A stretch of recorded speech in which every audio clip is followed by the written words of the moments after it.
Hello, as promised, this is part 2 to automate your browser with Python. In video 1, we went through how to create a function that logs into a website for us using Selenium automation. And in this video, we're going to go through how to scrape all that data and build it into a tabular format for us to then push into a database or into Excel, wherever we want to work with that data. Now, before we begin, just want to say again, a huge thank you. We topped 1,000 subscribers in the last video, and I think we're sitting at around 1,100 now, which is just fantastic. So if you're not already subscribed, make sure you hit that subscribe button. That would mean a lot to me, and let's get into it. Okay, down to business. So in part 1, we wrote this bit of Python here, which goes to the website and logs in. And now we pretty much want to scrape the website once we're logged in. So let's go ahead and do that. So Shift Enter on that, and hands off, control, web page loads up, the pop-up comes, we escape that, then we hit the login button. Cool, username, password, login. Great, so we've logged into the website. The next step is understanding where are the products and how do I go ahead and scrape that data. All right, it's just a guess here, but I'm gonna go ahead and click on product. And let's have a look at food service bulk buy. Whoa, okay, what do we got? We have a whole bunch of different things here. Let's just pick a random one and see if we can navigate back. Let's start with party food. Okay, great. First thing I'm noticing is that there is a nice big long list of items, and it feels like we probably want the item sort of name. I think that's the sort of brand maybe, then the name of the item, an item code. There's a couple of sets of pricing here, single unit and then carton pricing, single unit, carton, single unit. Where we can, we probably want to be able to grab both of those. There's some stuff here, I'm not sure we'll get this, but RRP, retail margin, we probably want that. And it looks like there is some indication of an out of stock item, so we may, where available, want to collect that as well, but we'll see how we go. So what I'm noticing is it does say 24 per page. What I'll try to do is I'll try to bring it back a step and see if we can get more products. This is food service bulk buy. I'm trying to think here. So what we've got is in the URL, I guess the next step is to navigate to food service bulk buy. But what we might do is we might actually go ahead and see if we can get more per page. Alrighty, so I've clicked on 48, and what I'm seeing here is that we've got 48 in the URL. So why don't we go ahead and test that out and change that to say, I don't know, a couple of hundred, say 200. Okay, so it is loading a lot more. How many more, I'm not entirely sure. Now, one way to test that is, I know RRP is in each of those, Control F. Okay, so it's returning 100, which is probably the max that it allows us to view at a time. So why don't we set that back to 100? Okay. The next thing I want to test is the next page functionality. So I've clicked next page, I'm on page 2 here, and in the URL, I'm noticing it's saying page 1. So I'm guessing if I go page 0, yep, so page 0 is page 1, that's fine, index 0, and then how many pages is there? So let's randomly go through this. Is there 30 pages? No, there's not 30 pages. If I go previous page, does it just go one back? Okay, so clicking previous page just takes me one page number back. It doesn't take me to the last page. I have done a bit of fishing around, and I have a suspicion from memory, page 28, it's page 27, I reckon 26. Cool, so there's 26 pages of 100 items, so there's just over 2,600 items to get from this high-level category of food service bulk buy. So let's go ahead and figure out how are we going to be able to do that. So the first thing I want to do is just get rid of the page number for now. And we'll just stick to page 1, but we will go ahead and just update that page size and set that to 100. Okay, and then what we're going to do is we are actually going to just leave the automated browser at this sort of home page, and then we are going to instruct the driver.get, okay, and we'll instruct the driver to get this particular URL here. Thinking out loud, I'm not going to worry about the page. Do I want to worry about page number right now? No, we'll visit this page, set it to 100, and then we can go to page 1, which is page 2 after this. So Shift Enter, and here we are. This is great. Page size 100. We've got 100 items. Fantastic. Now, at this point, it's important to point out that we can actually go two routes here. We can use Selenium and some of the find elements and do things that way and just use a pure Selenium solution, which some people prefer. My personal preference is actually to use BeautifulSoup. I would take the HTML of the page, I'll pass that through BeautifulSoup, and then use BeautifulSoup to find all the items and data on the page. Now, there's no right or wrong answer. It is really just personal preference. It's kind of like what did you start on and what are you most comfortable using? I'm a huge fan of BeautifulSoup. I use it extensively when I'm using requests, and I think it's a really easy and intuitive way to get data out of websites. So I'm going to use that now, but that's not to say you can't do it with Selenium. Okay, so how I actually go about doing that is I'm going to go and right click and inspect element. Similar to what we did in the previous part of the video where we right clicked and inspected element to get the class name of the username and password. We're going to do the same, but what we're looking for here is how do we go ahead and select each of these, I guess, items. Okay, so hovering over the elements in the developer tools that has popped up, what I'm noticing is as I'm hovering up, it's selecting more and more. So each of these sort of divs is encapsulating more information. As I get higher and higher, this div class product list item left appears to select everything that's available in each of these rows. Okay, so I'm going to take a punt here and guess that I could probably ask BeautifulSoup for div class product list item left, and that's going to give me everything I need inside there to get all the details out. Okay, before we go any further, let's jump into our code, and we will go and say something like HTML underscore page underscore source. That's a really long variable name. How about just HTML? HTML is equal to driver dot, now this is my memory again, page source. See, I mentioned this in the previous video. You got to try to remember these things. Okay, great. So HTML is equal to driver.page source. What that's going to return for us is all the HTML of the page as just one big long string. Now, as a string, it's not a huge amount of use to us. We do want to turn that into a BeautifulSoup object. So how we do that is we jump up here and we say from BS4 import BeautifulSoup. Now, if you've watched any of my previous videos, you'll know that I use BeautifulSoup quite a bit in those videos. So today is not going to be too much different, but hopefully we'll be able to get through it nice and quickly. So we've got the HTML here, and what we're going to do is we're going to create a variable called soup, and soup is equal to BeautifulSoup. We're going to pass in the HTML, and BeautifulSoup does require a HTML parser, and 9 times out of 10 it'll be HTML.parser. Okay. Now that we have this soup object, what that means is we can ask questions of our data. Okay, so I can say something like find all, and if we go back to our div class and we've got a name here, what I can say is, hey, why don't you go ahead and find all of the divs, and we'll just put in here it's a class, and all we need to do here is tell it its name. So the basic format of this is soup find all, so I'm looking for all of these rows. I happen to know that those rows are divs with a class of product list item left. Okay, I'm going to give that a variable name of products just to make it a little bit easier to refer to. Shift enter on that, and the first thing I'm going to check for is what type. Okay, what type of object's been returned. I'm expecting a list, so shift enter on that. Sorry, it's a result set. I've made that same mistake in the past. It looks very much like a list though, and we can iterate through that. Now I can also ask the length of that, and that is 100 items, which is really exciting because now we're in a position where we've got what is the equivalent of a list, and we've got 100 items. And what we're going to do is we are going to say for product, and this is just a variable that is put here for the loop. It could be called anything we want, but we're going to say for product in products. Okay, so for each item, each of those 100 rows.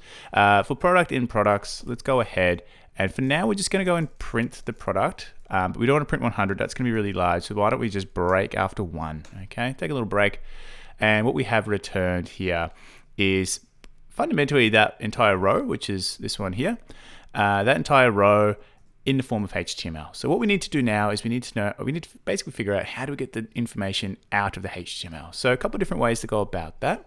One of the easiest ones would be to right click, inspect one more time, just have a little hover over and see where different details are. So what I'm seeing is I'm seeing a hyperlink.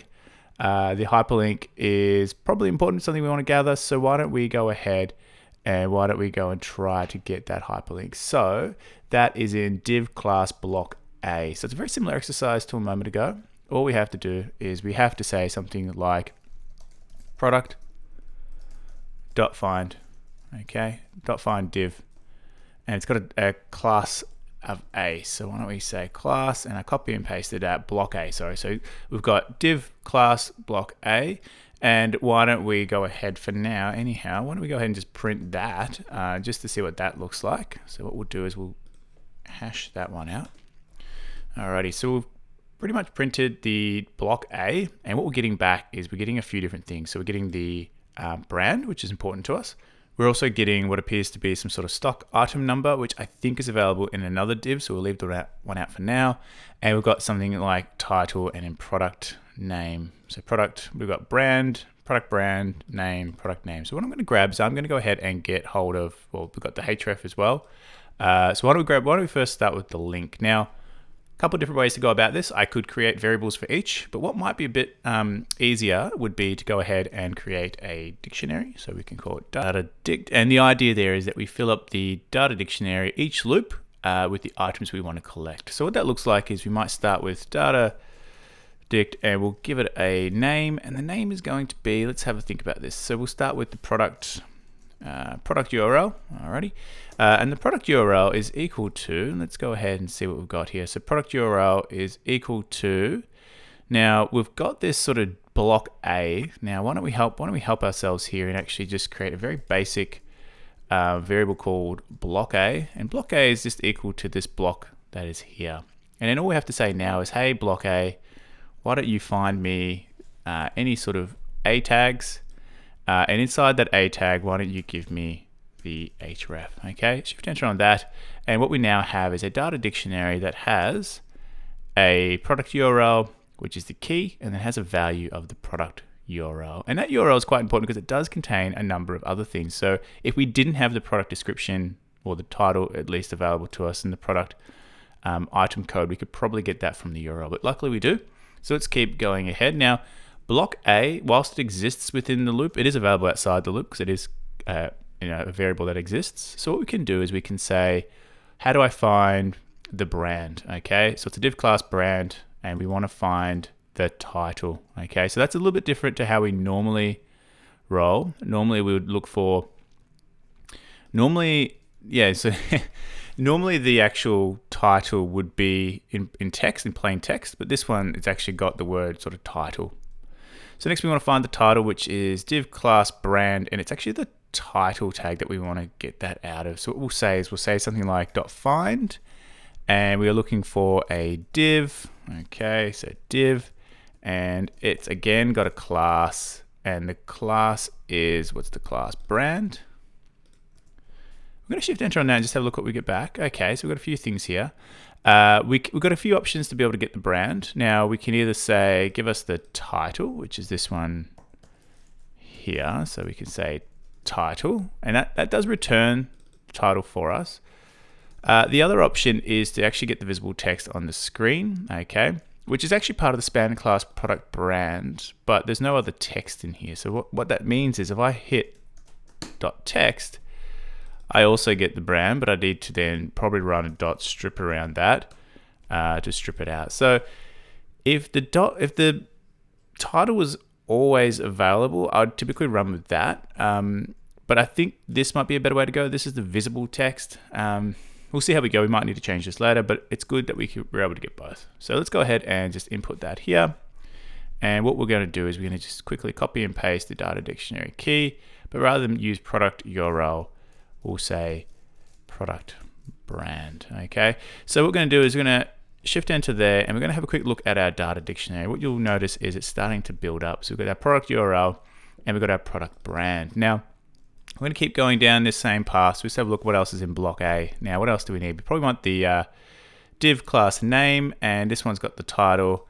So that one's going to be very similar exercise as before. So dot find, and we're looking for again a div, and we are looking for a class.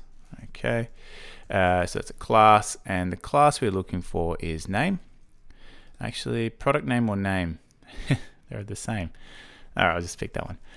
Shift enter on that. I see the difference. So this one has it in the actual plain text, whereas the other one has it in the title. So similar to before, we're going to say .text, and we probably have to clean that up as well. This one hasn't come through with any additional carriage returns or white space, but I don't know if they're all going to be like that, so just to be safe, I'm going to put a dot strip at the end. That'll just take off any white space or carriage returns that surround the piece of text. So what we've got here is we have the product name. So let's go ahead and create a data underscore dict, and we are looking for, we're going to call this one product name. Alrighty. And we're going to shift enter on that. So what we now have is similar to before. Our data dictionary is building up really nicely. We do have the breaks turned on. So if I go ahead and turn the break off, nothing's really going to happen. It's going to create an empty dictionary, fill up the dictionary, go to the next loop, create an empty dictionary, fill up the dictionary. So to overcome that, what we need to do is we do need to create a clean product list, okay? And that's going to be equal to an empty list, all right? The reason why we do that is we start off by creating an empty list outside of the loop, and then inside the loop, we are going to go ahead and we are going to say, hey, clean product list, we want to append our data dictionary to you. So what that looks like, let me just give you a bit more space so you can see that. Clean product list starts off as an empty list. Shift enter on that, it's going to go through 100 items, and then when we look at our clean product list, we now have this very nicely formatted list which has all of those beautiful key value pairs. Okay, so this is coming along really nicely and fairly quickly. So what I might do is I might actually fast forward the next little bit, and I'm going to build out all of the different, BeautifulSoup, find all that sort of stuff. You'll see it on my screen. The reason I'm going to fast forward is purely because it's going to be pretty much a lot of the same. I imagine I'm going to have a block A, block B, and block C variables, and I'm going to use them to find different things on the screen. So why don't I go ahead and do that? It'll be super fast, so I'll see you guys in a couple of seconds, and I'll talk you through the code once I'm done. Ooh, alrighty then. So that took a little bit longer than I had expected, but as you can see, what I went and done is I basically followed the same process as before, where I identified each of those different blocks that are available in the HTML. So block B, block A, and block C.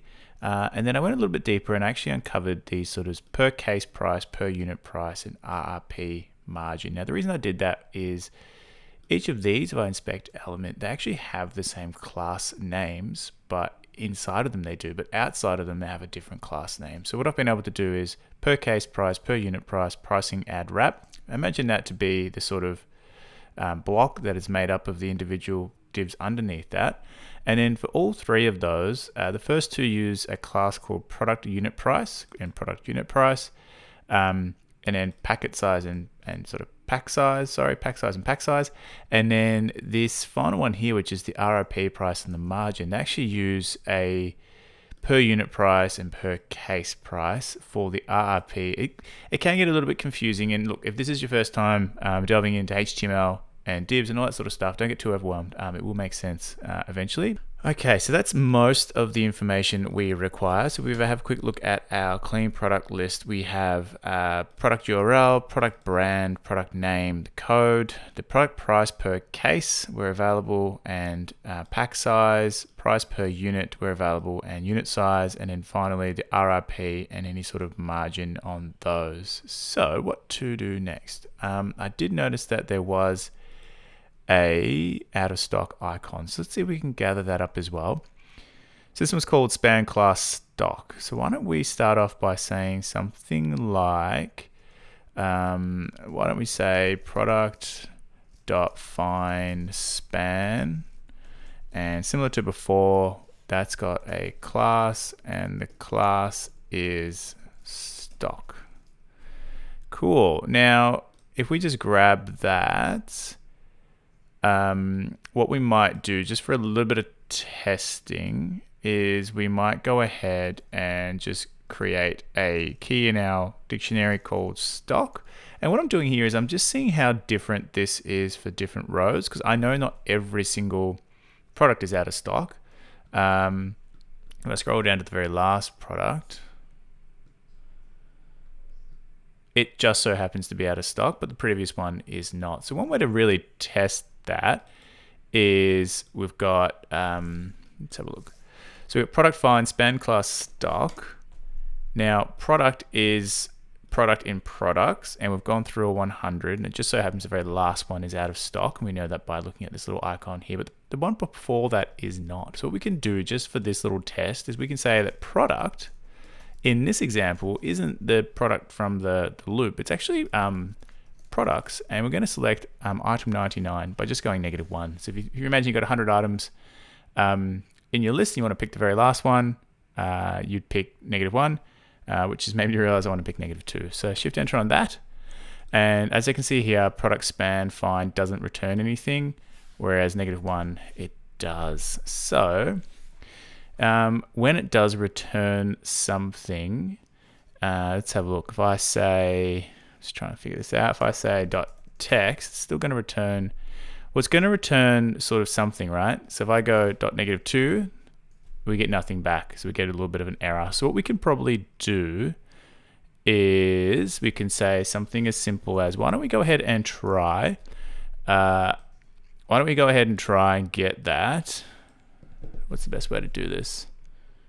I think a try and accept is probably pretty reasonable. Just want to figure out what's the best outcome. So I try and I do get that to return something. Then I could say, you know what? The product stock, better yet, product out of stock. Okay, so product out of stock is equal to, and we can say true, we can say yes, we can say 1. I was going to put a Y to say yes, I'm out of stock. And this is when this successfully can sort of select the data. And what we might say here is except, so that's when it does fail to select the item. And then we're just going to say that product out of stock is got no value. Okay, Shift Enter on that, and what that ends up looking like is, if we look at product,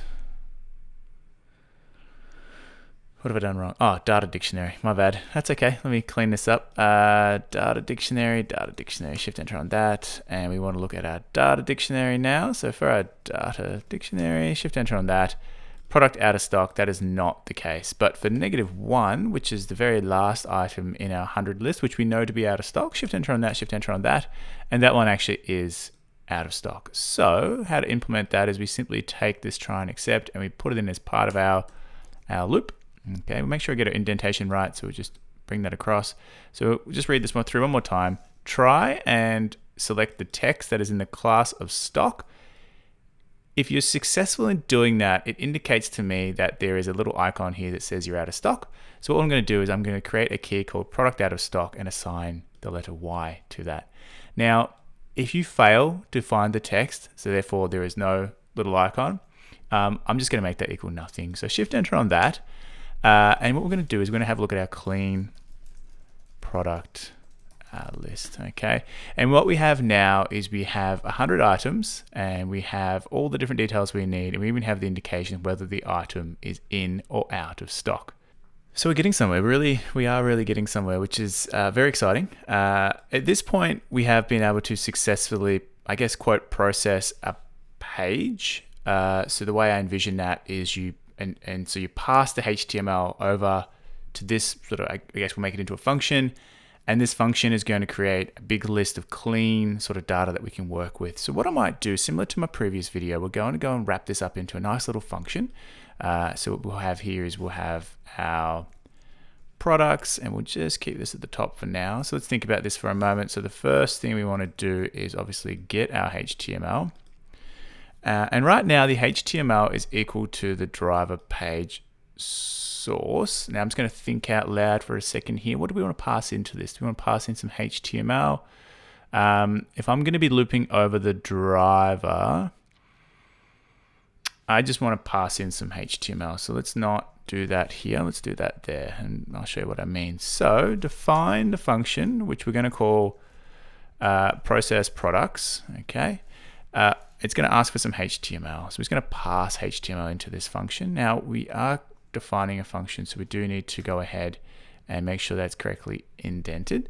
And what we probably want to do is inside that we want to generate a list, and at the very end of it we probably want to go ahead and return that list as well. So let's go ahead and return our product clean list. So Shift Enter on that, and I've got an error. I don't know why it says equals. There we go. Solved that. Boom. Okay. We've got a function. So the function gets handed some HTML. It goes ahead and processes that HTML and then returns a nice clean list. To test that, what we might do is we might move that to up here along with our login sort of function. So this is purely defining the function. It's not going to run when we hit the go button on this. It doesn't run until we call the function. So to do that, we will go ahead and say process products, and we need to pass in some HTML, which will be this one here. If I run this, it is just going to spit back a big long list, but there it is. You've got it. All the data is very nice, very clean. So what we might do is we might, just in the interest of time, we'll go ahead and we'll collect the first 3 pages. And then we'll see how we can go about transferring that into a data frame. So I'm going to shift enter on these first 3. So we go on page 0, we're loading up page 1 and page 2, and that's now run, which is good. So let's have a look at the length of our master list. So length of our master list is 300, which is good. What we might do is might have a look at that master list. Okay, so shift enter on that. And what's really cool about this is all the data is coming through, which is really nice. So what we might do is we might go ahead and convert that into a data frame. So to go ahead and do that, it's as easy as saying import pandas as PD. Now we'll obviously put this at the top of our script, but in the interest of time, we can say something as simple as data frame is equal to pd.dataframe, and then input our master list there. And if you have a look now, we now have a data frame which has all of our really nice product URL, product brand, product name, product code, product price per case, product case pack size, product, etc., etc., etc. Okay, that's probably it for today. We've done a whole bunch of scraping. We have jumped in and been able to collect all of this different information, which has been really enjoyable, really fun. I hope you enjoyed that. As always, if you are considering subscribing, please do so. If you already have subscribed, big thank you. Really appreciate it. And look, have a really good night.